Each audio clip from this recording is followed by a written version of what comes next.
Bismillahirrahmanirrahim. Meneruskan konstruksi ayat ya. Misalnya begini, Anda jangan langsung menyalahkan Nabi Adam. Saya ini sering kampanye untuk membela Nabi Adam, karena banyak kiai yang cerita Nabi Adam itu salah melulu. Nanti kan kita di surga kan nggak perlu ngajukan kredit, nggak perlu punya istri cantik yang minta ke mall, karena kelebihannya bidadari itu cantik, nggak minta belanja. Sudah gitu di madu juga nggak protes. Tapi kalau di dunia itu sudah minta belanja, di madu protes. Jadi tapi kenapa Nabi Adam akhirnya keluar dari surga dan kita menyalahkan hanya demi kepentingan supaya tadi punya istri cantik, tidak minta uang apa belanja dan boleh dipoligami mau maksudnya. Di konstruksi ayat itu tidak ditampakkan, tapi semua ahli tafsir tahu. Misalnya fadallahuma bihurur, setan menipu Adam dan Hawa dengan curang. Hurur itu nipu. Jadi kalau ngaji nipu itu mulai dulu itu ya gurunya setan itu. Jadi Nabi Adam itu di surga dengan penuh limpahan anugerah. Buah apa saja ada, makanan apa saja ada, enggak bayar. Tempat mewah leg juga enggak bayar. Kalau Anda di hotel leg sedikit aja bayarnya minta ampun. Akhirnya setan itu pura-pura nangis terseduh-seduh. Akhirnya Nabi Adam menghampiri. Kenapa kamu nangis? Saya ini iba sama kamu, kasihan. Nikmat begini nikmat, pada akhirnya Anda ini mati karena Anda manusia, pasti mati. Kasihan sudah senikmat ini kemudian Anda mati. Pura-pura nangis, jadi lama ya nangis, acting itu. Akhirnya Nabi Adam tanya, lalu solusinya gimana? Terus setan tinggal numpangi. Hal adulluka ala syajaratil khuldi wa mulkil la yafla. Kamu mau tak kasih vitamin, makan pohon khuldi. Nanti kalau kamu makan itu terus abadi. Jadi terus setan, Nabi Adam mulai ragu ya, tapi Allah melarang saya makan pohon khuldi itu, syajaratul khuldi itu. Kamu tidak usah cari tafsirnya, itu anggur, apa ketela, apa duren, itu namanya orang kurang penggawean itu. Itu gak penting. Ketika Allah tidak menjelaskan detail itu berarti detailnya itu tidak penting. Kamu sok penting nyari itu apa itu. Allah saja tidak menjelaskan, kok kamu yang manusia mau menjelaskan. Akhirnya Nabi Adam tanya, apa betul Allah itu melarang saya makan itu? Terus Allah cerita, wa qasamahuma inni lakuma laminan nasihin. Terus setan itu cerita, demi Allah saya tahu info terbaru bahwa sekarang nggak apa-apa. Jadi hukum terbaru itu. Singkat cerita Nabi Adam makan. Ketika makan, berarti setan salah karena menipu Nabi Adam, Adam salah karena makan pohon khuldi tadi. Apa yang terjadi? Allah manggil Nabi Adam. Adam, kenapa kamu makan itu? Bukankah pohon-pohon yang lain, buah-buah yang lain itu cukup? Kenapa kamu makan yang saya larang itu? Terus jawab Nabi Adam ini yang unik, yang kita harus bela Nabi Adam ila yaumil qiyamah. Wa izzatika ya Rabbi ma adzunnu anna ahadan yahlifu bika kadiban. Demi kehormatanmu ya Allah, ketika engkau disebut oleh setan, saya tidak pernah mengira ada orang berani mencatut nama engkau kemudian dia bohong. Ketika engkau disebut ya Allah, saya tidak pernah ngira ada orang mencatut nama engkau kemudian dia bohong. Sehingga Allah itu haru sama Nabi Adam. Makanya Nabi Adam itu diusir. Ini meneruskan ayat yang dibaca Mas Masjid tadi. Diusir tapi disangoni. Dam, secara prosedur hukum kamu harus saya usir karena kamu melanggar. Tapi tak sangoni, lucu kan? Tak sangoni. Kamu baca ini ya. jadi unik. Makanya ayatnya fatalaqqa Adamu mir Rabbi, bukan kreasinya Nabi Adam. Kalimat itu bukan kreasi Nabi Adam, tapi hadiah sama Allah. Ini kamu secara pelaturan tak usir, tapi tak sangoni, ini dibaca nanti. Tapi Nabi Iblis tidak disangoni, karena memang dia penipu betul. Sudah gitu akting pura-pura nangis, pura-pura ini itu. Jadi benar-benar penipu ulung. Makanya sekarang pun kalau penipu itu memang harus sopan, harus nangis, itu cara untuk karena sanatnya penipuan memang begitu, sanat awalnya memang begitu, pura-pura nangis terus pura-pura itu. Jadi itu memang cara paling efektif untuk apa? Nipu.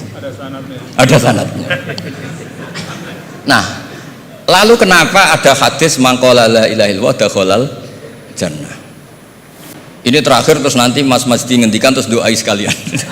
Perintah sohibul bait, bukan permintaan, perintah.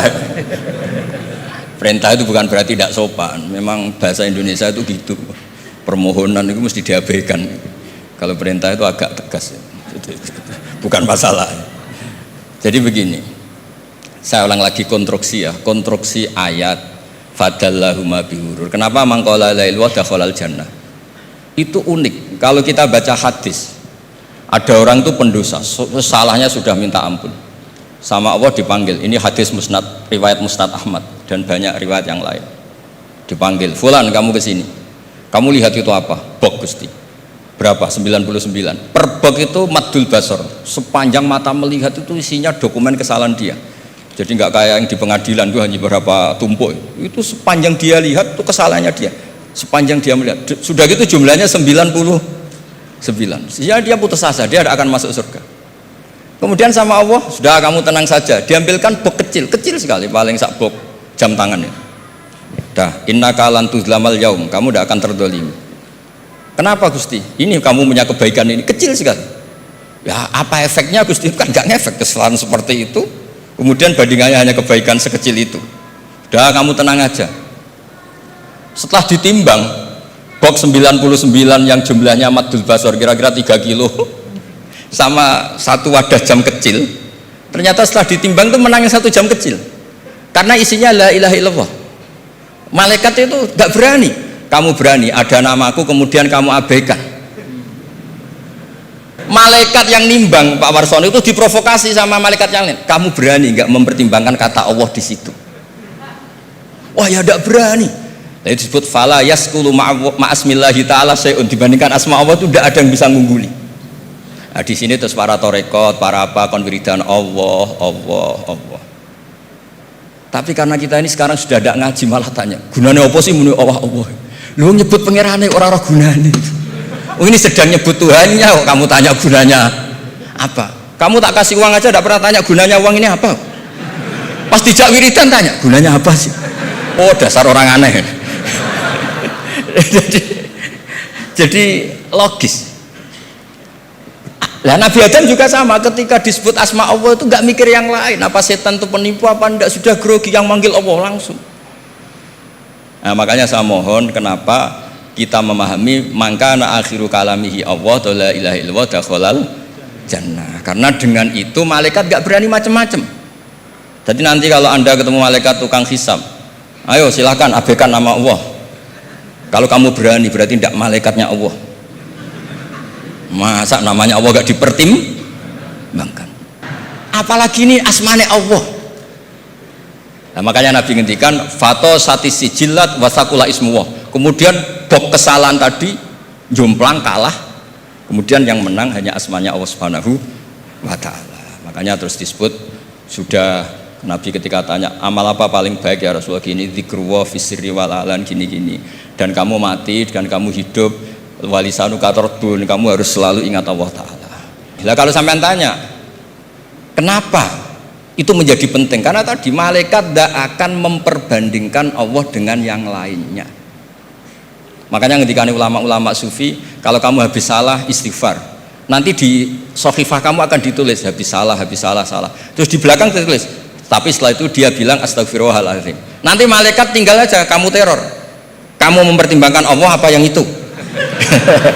Ini tak ajari nih, kalau tepak ya kamu didengar, kalau tidak malah digebuki, tidak tahu saya.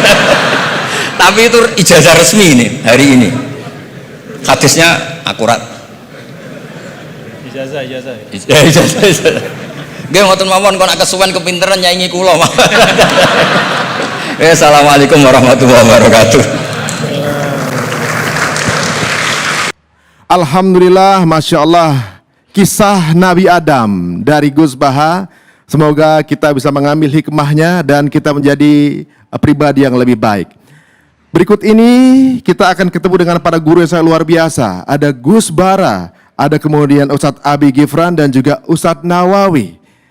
Apakah materi nasihatnya? Jangan kemana-mana, kita akan kembali hanya di Cahaya Hati Indonesia.